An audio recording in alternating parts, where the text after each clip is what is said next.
కాళేశ్వరం ప్రాజెక్టుపై PC Ghosh commission ఏర్పాటులోనే కుట్ర ఉందని ఇరిగేషన్ నిపుణుల్లో విస్తృత చర్చ జరుగుతోంది. కేసీఆర్ను బద్నాం చేయడంతో పాటు ప్రాజెక్టు నిర్వీర్యానికి వ్యూహాత్మక అడుగులు వేశారని అనుమానిస్తున్నారు. తెర వెనుక మోదీ, రేవంత్, బాబు పావులు కదిపారన్న ఆరోపణలు వినిపిస్తున్నాయి. తెలంగాణ ప్రభుత్వ జలవనరుల శాఖ సలహాదారుగా ఆదిత్యనాథ్ దాస్ నియామకం అందులో భాగమేనని ప్రచారం జరుగుతోంది. కాళేశ్వరం ప్రాజెక్టుపై ఏర్పాటు చేసిన జస్టిస్ పీసీ ఘోష్ కమిషన్ వెనుక భారీ కుట్రనే దాగి ఉందని సాగునీటి రంగ నిపుణులు చర్చించుకుంటున్నారు. బీఆర్ఎస్ ను తద్వారా కేసీఆర్ ను బదనాం చేసి రాజకీయ ప్రయోజనాలు పొందాలనే దురుద్దేశంతో మోదీ, రేవంత్, చంద్రబాబు కలయికలో ఘోష్ కమిషన్ ఏర్పాటైందని చెబుతున్నారు. రైతాంగాన్ని 365 రోజులు నీళ్లిచ్చే కాళేశ్వరం ప్రాజెక్టు నిర్వీర్యం చేసే కుట్ర కూడా ఇందులో దాగి ఉందని అనుమానిస్తున్నారు. రాష్ట్రంలో కాంగ్రెస్ అధికారంలోకి వచ్చినప్పటి నుంచి బీజేపీ, టీడీపీ అధినేత చంద్రబాబు వ్యవహరిస్తున్న తీరే అందుకు నిదర్శనమని చెప్తున్నారు.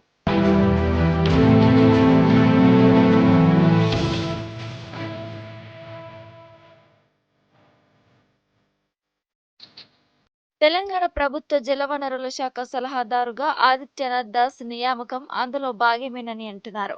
1999 నుంచి 2003 వరకు చంద్రబాబు సీఎంగా ఉన్నప్పుడు ఉమ్మడి ఏపీ జలవనరుల శాఖ ఇన్ఛార్జిగా ఆదిత్యనాథ్ దాస్ పనిచేశారు.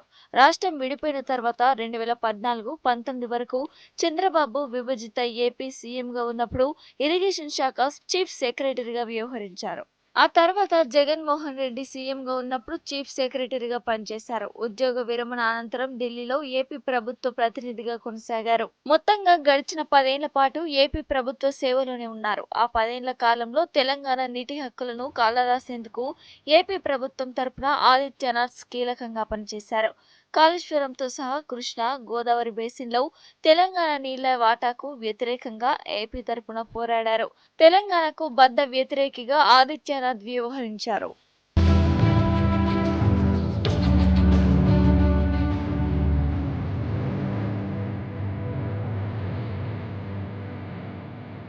చంద్రబాబుకు అత్యంత సన్నిహితుడిగా ఆదిత్యనాథ్ ముద్ర వేసుకున్నారు. గత ఎన్నికల్లో గెలిచి చంద్రబాబు సీఎం అయ్యాక ఆదిత్యనాథ్ దాస్ను నీటిపారుదల సలహాదారుడిగా నియమించుకుంటారని అందరూ భావించారు. కానీ ఊహించని విధంగా రేవంత్ రెడ్డి ప్రభుత్వం ఆదిత్యనాథ్కు ఇరిగేషన్ బాధ్యతలు అప్పగించింది. నీటిపారుదల శాఖ మంత్రి ఉత్తమ్ కు తెలియకుండానే ఈ నియామకం జరిగిందని కూడా ప్రచారం జరిగింది. కేసీఆర్ ను బదనం చేసేందుకు, కాళేశ్వరం ప్రాజెక్టు నిరర్ధకమని చిత్రీకరించేందుకు, తెలంగాణను పడావు పెట్టి రైతు ప్రయోజనాలను తాకట్టు పెట్టేందుకే దాస్ నియామకం జరిగిందని అప్పట్లో ప్రచారం జరిగింది.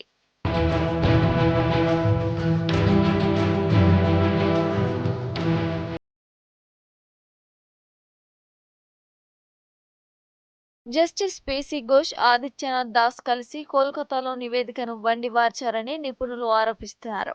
మరోవైపు చంద్రబాబుకు నమ్మకస్తుడైన టీటీడీ మాజీ జేఈఓ శ్రీనివాసరాజును సైతం తెలంగాణ సీఎం ప్రిన్సిపల్ కార్యదర్శిగా నియమితులయ్యారు. మేడిగడ్డకు వ్యతిరేకంగా నివేదికలు తప్పించుకునేలా ఎన్డీఎస్ఏ, సిడబ్ల్యూసీతో లాబింగ్ చేయడంలో చంద్రబాబు, రేవంత్, మోదీ మధ్య సమన్వయకర్తలా వ్యవహరించడంలో శ్రీనివాసరాజుదే కీలక పాత్ర అని చెబుతున్నారు. ఈ ముగ్గురు చీకటి ఒప్పందంలో భాగమే కాళేశ్వరం కమిషన్ అని అభివర్ణిస్తున్నారు. కమిషన్ కు బాబు, మోదీ దర్శకత్వం వహిస్తే రేవంత్ రెడ్డి నిర్మాతగా వ్యవహరించారని పాత్రధారులు జస్టిస్ పీసీ ఘోష్, ఆదిత్యనాథ్ దాస్, శ్రీనివాసరాజు అని చెబుతున్నారు. జస్టిస్ ఘోష్ ను కలిసేందుకు ఆదిత్యనాథ్ 9 సార్లు కోల్కతాకు వెళ్లడమే అందుకు నిదర్శనమని వాదిస్తున్నారు.